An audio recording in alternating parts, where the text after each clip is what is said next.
புத்தகம் 7வது அதிகாரம் 1-2 வசனங்களை வாசிக்கலாம்.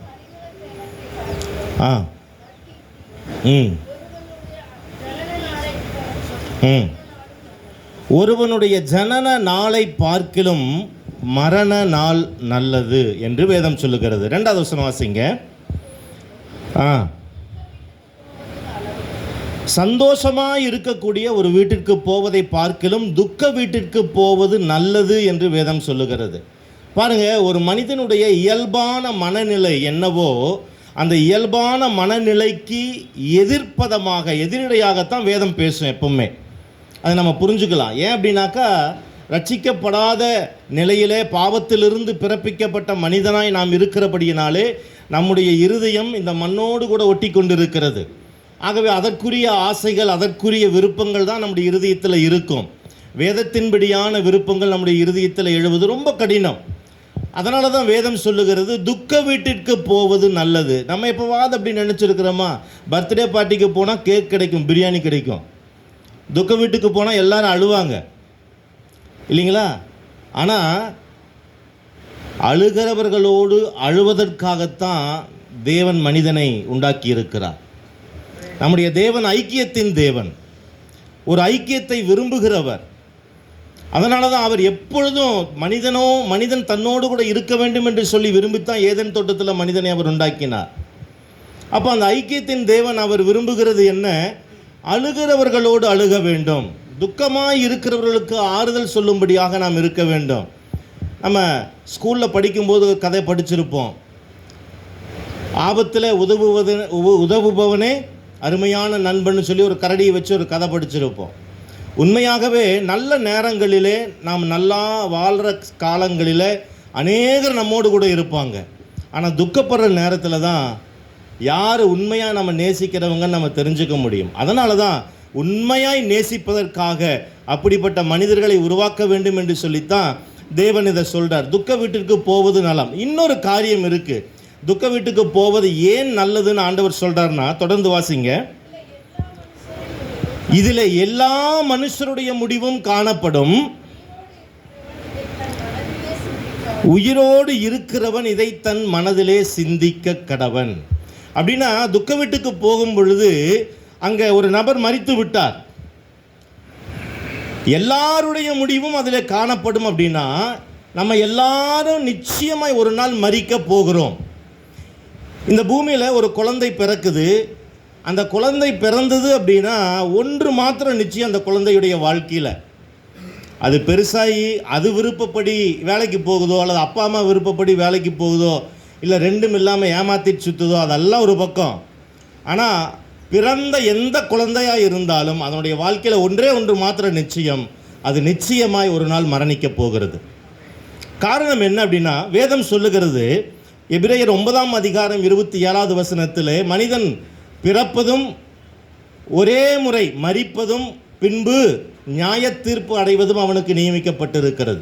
அப்போ எல்லா எந்த மனுஷனாக இருந்தாலும் சரி, இந்த பூமியில் பிறந்த எந்த குழந்தையாக இருந்தாலும் ஒரு முறை மரிக்க வேண்டும். ஆனால் ஒன்று நம்ம தெரிஞ்சுக்கணும், மரித்த பிறகு அவனுக்கு நியாய தீர்ப்பு உண்டு. இது எல்லா மதங்களும் நம்புது. மரித்த பிறகு நியாய தீர்ப்பு உண்டு என்று நம்புகிறது. உயிரோடு இருக்கும் பொழுது அந்த நபரிடத்தில் நம்ம போய் கேட்கும் பொழுது அவங்கவுங்க விருப்பத்தை சொல்கிறாங்க. இறந்தால் நீங்கள் என்ன விரும்புகிறீங்க அப்படின்னு சொல்லி கேட்டோம் அப்படின்னாக்கா சொல்லுவாங்க. அவங்கவுங்க மத நம்பிக்கை அடிப்படையில் சொல்லுவாங்க. வைகுண்ட பிராப்தி அடையணும், சிவலோக பதவி அடையணும், அல்லா இடத்துல போகணும், இயேசு இடத்துல போகணும் அப்படின்னு அவங்கவுங்க மத நம்பிக்கையின் அடிப்படையில் சொல்லுவாங்க. ஆனால் அந்த பிராப்தி அடைவதற்கு வழி என்ன? அந்த வழியை காட்டுவது பரிசுத்த வேதாகமம் ஒன்று மாத்திரம்தான். அந்த வழி அவன் அடையாமல் போவதற்கு அவனுடைய பாவம் அவனுக்கு தடையாக இருக்கிறது. இந்த உலகத்தில் பிறக்கிற ஒவ்வொரு மனிதனும் பாவத்தில் பிறப்பிக்கப்படுகிறான் என்று சொல்லி நம்ம பார்க்கிறோம். ஆதாமுடைய பாவத்தில் 2 பாவம் தான் இருக்குது இந்த உலகத்தில். ஒன்று கர்ம பாவம், இன்னொன்று ஜென்ம பாவம். கர்ம பாவம் பிறந்த பிறகு நாம் செய்யக்கூடிய செயல்களினாலே வரக்கூடியது. ஆனால் ஜென்ம பாவம் என்பது நம்முடைய வித்திலிருந்து, ஆதாமினுடைய வித்திலிருந்து தொடர்ந்து வருகிற பாவம் தான் ஜென்ம பாவம். இந்த ஜென்ம பாவத்தை அறுக்கிற வழி, இந்த ஜென்ம பாவத்திலிருந்து விடுதலை ஆகிற வழி பரிசுத்த வேதாகமம் ஒன்றுதான் அதற்குரிய வழியை காட்டுகிறது. ஆகவே நியாயத்தீர்ப்பு அடைய போகிற நாம் அப்போ இந்த மரித்த வீட்டுக்கு ஏன் வர்றோம்? எல்லா மனுஷனுடைய முடிவும் அங்கே தான் தெரியும். ஸோ அப்போ அங்கே வரும்பொழுது அழுகிறாங்க. அழும்போது பலவிதமான காரியங்களை சொல்லி அழுகிறாங்க. இவங்க அப்படி இருந்தாங்களே, இப்படி இருந்தாங்களே, இதை செஞ்சாங்களே, இனி யார் இதை செய்ய போகிறா? அப்போ அவர்கள் வாழ்ந்த வாழ்க்கை என்ன அப்படிங்கிறது நமக்கு தெரியும். இப்போ எவ்வளவோ சாட்சிகள் நம்ம கேட்டோம், நேற்றைய தினத்தில் நிறைய கேட்டோம், இன்றைக்கி நிறைய கேட்டோம். அப்போ அவர்களுடைய வாழ்க்கை எப்படின்னு நமக்கு தெரிகிறது. அப்போ நம்ம உயிரோடு இருக்கிறவன் அதை சிந்திக்க கடவுள். அப்போ நான் இப்போ எப்படி இருக்கிறேங்கிறத நான் சிந்திக்கிறேன். நான் செத்தா இந்த மாதிரி சாட்சி சொல்லுவாங்களா? இந்த மாதிரி அழுவாங்களா? நான் எனக்கு பின்னாடி வரக்கூடியவர்களுக்கு இப்படிப்பட்ட பாதையை நான் வச்சுட்டு போகிறேன்னா, சாட்சியை வச்சுட்டு போகிறேன்னா அப்படிங்கிறத நான் சிந்திக்கணும். அதுக்காகத்தான் இந்த துக்க வீட்டுக்கு வர சொல்லி வேதம் சொல்லுகிறது. ஆகவே வேதத்தின்படி உண்டான அந்த நியாயத்தீர்ப்பிலே நாம் தேவனுடைய சமூகத்தில் நாம் போய் நிற்க வேண்டுமானால் வேதம் சொல்லுகிறது. வெளிப்படுத்தின விசேஷம் 13ஆம் அதிகாரம் 14வது வசனம், மன்னிக்கணும், 14ஆம் அதிகாரம் 13வது வசனம்.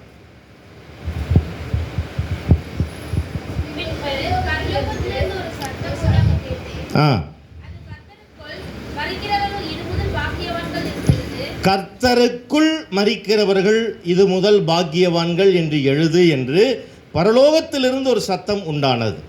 அப்போ பாருங்க, எல்லா குழந்தையும் பிறக்குது, எல்லா குழந்தையும் கண்டிப்பாக ஒரு நாள் இறந்தே போகுது.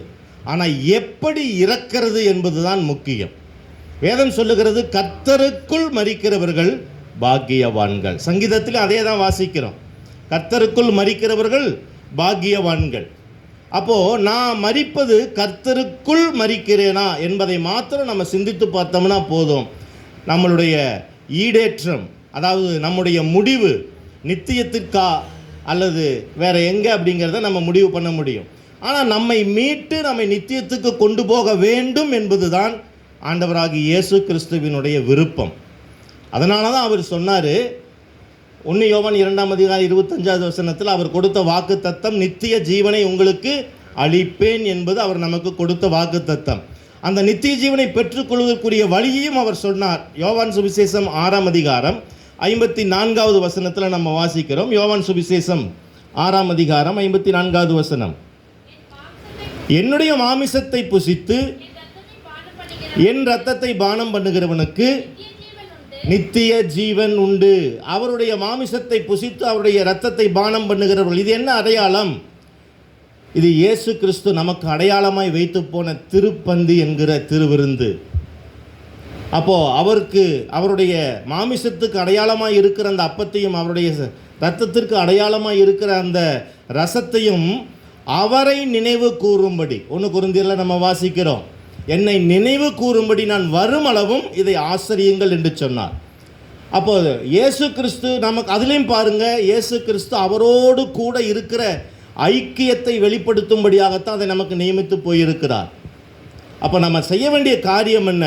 நம்முடைய உள்ளத்திலே ஆண்டவராகிய இயேசு கிறிஸ்துவை ஏற்றுக்கொண்டு அவர் நம்மை ஆளுகை செய்யும்படியாக அவருக்கு நம்ம இடம் கொடுத்து முழுக்கு ஞானஸ்தானம் எடுத்து, முழுக்கு ஞானஸ்தானம் எப்படி எடுக்கணும்னா, பாவங்களை அறிக்கையிட்டு அவைகளை விட்டு விடுகிறவன் இரக்கம் பெறுவான் என்று வேதம் சொல்லுகிறது.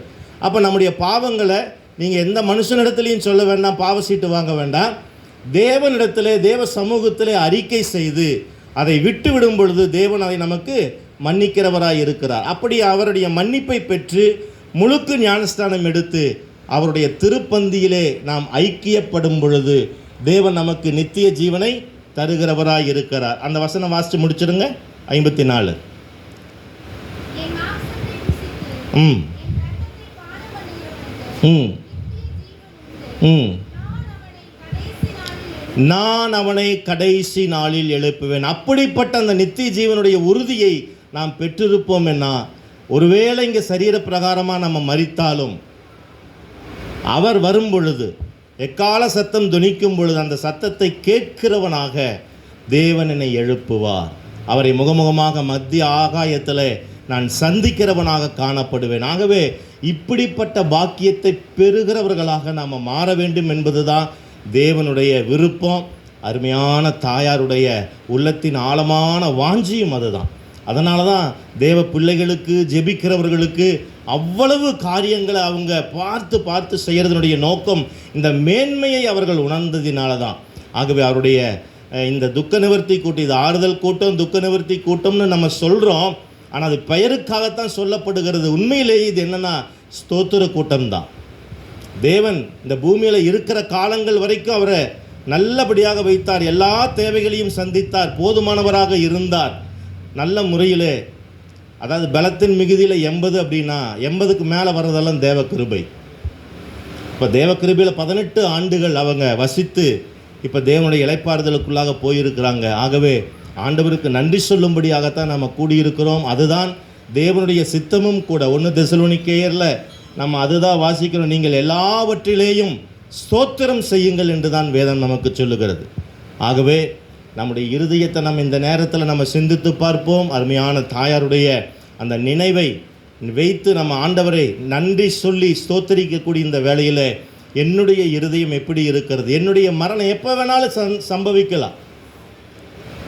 நம்ம சில மரணங்களுக்கு போகும்போது கேள்விப்படுறோம் இல்லைங்களா, உட்காந்து பேசிகிட்டு இருந்தாருங்க 2 நிமிஷத்துக்கு முன்னாடிங்க நல்லா தான் பேசிகிட்டு இருந்தார், அப்படியே தலை சாஞ்சு போயிட்டாருங்கிறோம். அப்போ நம்முடைய மரணம் எப்போ வேணாலும் சம்பவிக்கலாம், எப்படி வேணாலும் சம்பவிக்கலாம். ஆனால் சம்பவித்தால் நான் தேவனுடைய இளைப்பாறுதலில் இருப்பேனா, அதை மாத்திரம் நம்ம சிந்திக்கணும். கண்களை மூடுவோம், ஆண்டவருடைய சமூகத்தில் நம்ம ஜெபிக்கலாம். கேட்ட சத்தியத்திற்காகவும் சாட்சிகளுக்காகவும் ஐயா செபஸ்டியன் ஐயா அவங்க முன்பதாக வந்து ஜெபம் பண்ணுவாங்க. அதற்கு பிறகு நிறைவு ஜெபத்தை மன்னிக்கணும், வின்சென்ட் ஐயா முன்பதாக வந்து ஜெபம் பண்ணுவாங்க. அதற்கு பிறகு நிறைவு ஜெபத்தை நம்ம மத்தியில் இருக்கிற பாஸ்டர் ஈஸ்வரன் ஐயா அவங்க நிறைவு ஜெபத்தை செய்து ஆசீர்வாதம் கூறுவாங்க. ஜெபிப்போம். அன்பின் பரலோக பிதாவே, இந்த அருமையானவன் நேரத்தில் தேவரீர் எங்களோடு கூட பேசினது ஐயா.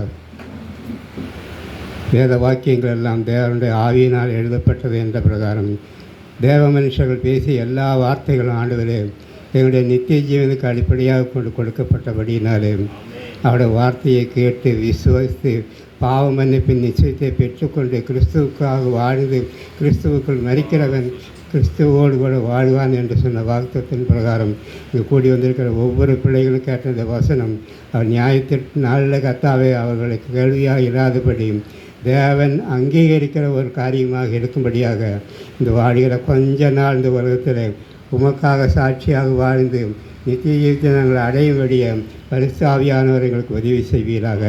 இம்மட்டுமாக ஆசிரியத்தை அபிநேசரே இனிமேலும் தொடர்ந்து எங்களுடைய வாழ்க்கையில் எங்களோடு கூட இருந்து ஒவ்வொரு நாளும் உண்மையில் கண்ணை வைத்து ஆலோசனை சொல்லுவேன், சத்தியத்தின் பாதி நான் நித்தவன் நடத்துவேன் என்ற வாக்குத்தத்தின் பிரகாரம் எங்கள் ஒவ்வொருவரையும் நடத்துவீராக. எங்கள் ஆவி ஆத்மா சரீரம் உம்முடைய கரத்தில் ஒப்புக் கொடுக்கிறோம். எஞ்சி இருக்கிற நாளும் தொடர்ந்து உமக்காக வாழ எங்களுக்கு உதவி செய்வீராக. ஆமேன். அவ்வாறு நீ செய்கிறபடியால் நமக்கு நன்றி.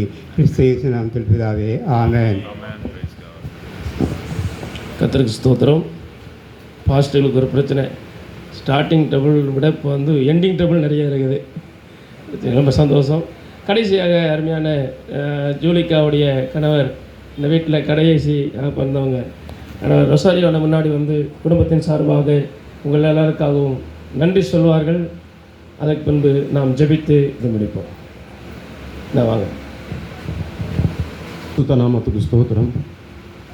ஆண்டவராகிய இயேசு கிறிஸ்துவின் இனிய நாமத்தில் வந்திருக்கிற ஒவ்வொருவருக்கும் ஆண்டவராகிய இயேசு கிறிஸ்துவின் நாமத்தில் நாங்கள் அருமையான அந்த குடும்பத்தின் சார்பாக நன்றியை தெரிவித்துக் கொள்கிறோம்.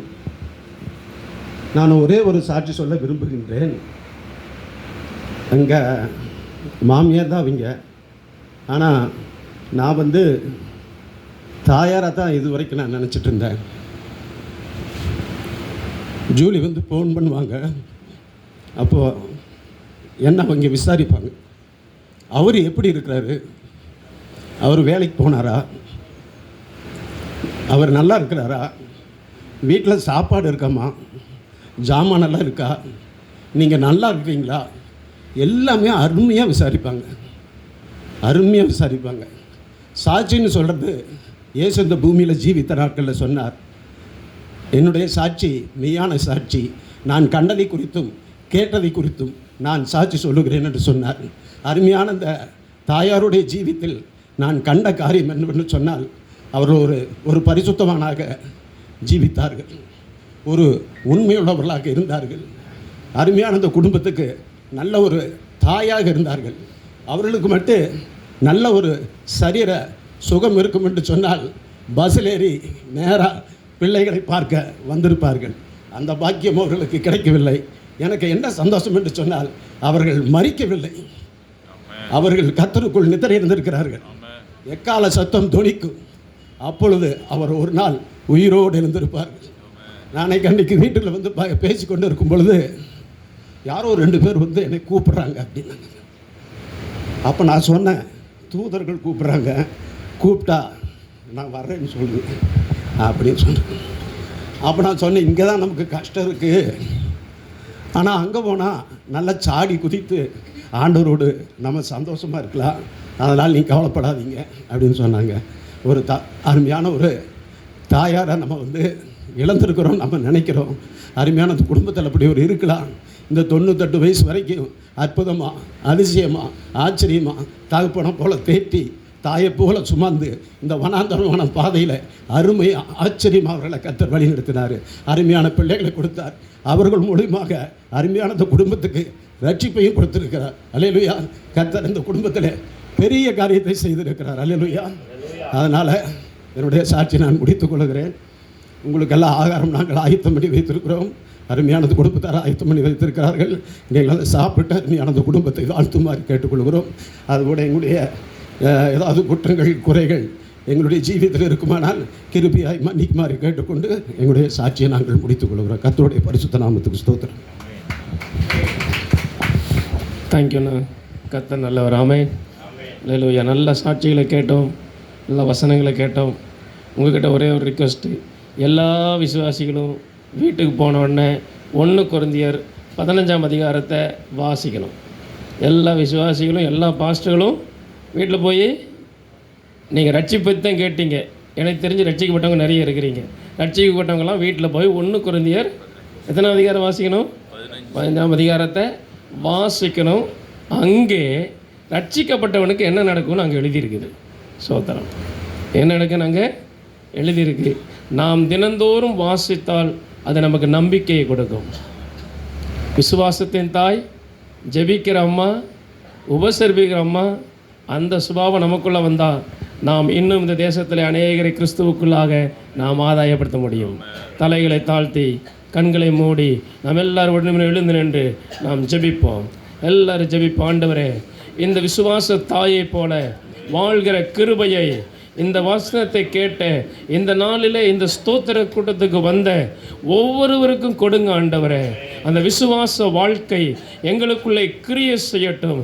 அந்த ஜெபிக்கிற அனுபவம் கிரியை செய்யட்டும். கர்த்தருடைய வேதத்தை நேசிக்கிற, கர்த்தருடைய வார்த்தையை நேசிக்கிற, கர்த்தருடைய சபையை நேசிக்கிற, கர்த்தருடைய ஆராதனையை நேசிக்கிற, கர்த்தருடைய வார்த்தைகளை நேசித்து கர்த்தருடைய ஊழியர்களை உபசரிக்கிற, கர்த்தருடைய பிள்ளைகளை உபசரிக்கிற, தன்னுடைய சொந்த பிள்ளைகளை கர்த்தருக்கென்று ஆண்டவரை வாழ வேண்டும் என்று விரும்பின அப்படிப்பட்ட ஒரு வாழ்க்கையை இந்த நாளிலே வந்த ஒவ்வொருவருக்கும் கர்த்தர் கொடுப்பீராக. ஒவ்வொரு மேலும் கர்த்தர் நம்பிக்கையை கொடுப்பீராக. ஆண்டவரே, இந்த வீட்டிலே, விசுவாச வீட்டிலே, இந்த ஜெபிக்கிற வீட்டிலே தொடங்கின ஜெபமும் விசுவாசமும் தொடர்ந்து இந்த வீட்டில் இருக்கட்டும் என்று ஜெபிக்கிறோம். இந்த வீட்டில் இருக்கிற பிள்ளைகள், அவருடைய பேர பிள்ளைகள் தலைமுறை தலைமுறையாக ஒவ்வொருவரும் இன்னும் ஆவிக்குரியவர்களாக வளர, இன்னும் ஜெபத்திலே வளர, இன்னும் விசுவாசத்திலே வளர, இந்த தேசத்திற்கு இந்த வீடு ஒரு கலங்கரை விளக்கமாக, மலையின் மேல் இருக்கிற பட்டணமாக, சுவிசேஷத்தின் வாசல்களை திறக்கிற ஒரு இடமாக இன்னும் தொடர்ந்து இருக்கட்டும் என்று ஜெபிக்கிறோம்ப்பா. இந்த நாளில வந்து எல்லா ஊழியர்களுக்காக ஸ்தோத்திரம், எல்லா விசுவாச மக்களுக்காக ஸ்தோத்திரம். அருமையான கர்த்தாவே, குடும்பத்தில் ஒவ்வொரு பிள்ளைகளுக்காக ஸ்தோத்திரம். அருமையான கர்த்தாவே, மூத்த அக்காவுக்காக ஸ்தோத்திரம். அருமையான அண்ணனுக்காய் ஸ்தோத்திரம். அவர்களுக்கு கொடுத்த பிள்ளைகளுக்காக, அவர்களுடைய பிள்ளைகளுக்காக உமக்கு நன்றி சொல்லுகிறோம். கர்த்தாவே, உடைய பிள்ளைகளை ஆசீர்வதிங்கன்னு ஜெபிக்கிறோம். கர்த்தருடைய கரவர்கள் நன்மையாய் இருக்கட்டும். ஜெசிகாவுக்காக ஸ்தோத்திரம். மகளுடைய லோன்லினஸ் எல்லாம் நீங்க மாற்றி போடுங்க, தனிமையை மாற்றி போடுங்க. மகளுக்கு இருக்கிற எல்லா பலவீனத்திலும் கர்த்தர் கூட இருப்பீராக. ஆண்டவரே, அமிர்தாசனுக்காக உமக்கு ஸ்தோத்திரப்பா. அமிர்தாசனை கர்த்தர் ஆசீர்வதிங்கன்னு ஜெபிக்கிறோம். நன்மையாய் இருக்கட்டும். அமிர்தாசனுக்காக ஆண்டவரே ஜெபிக்கிறோம்.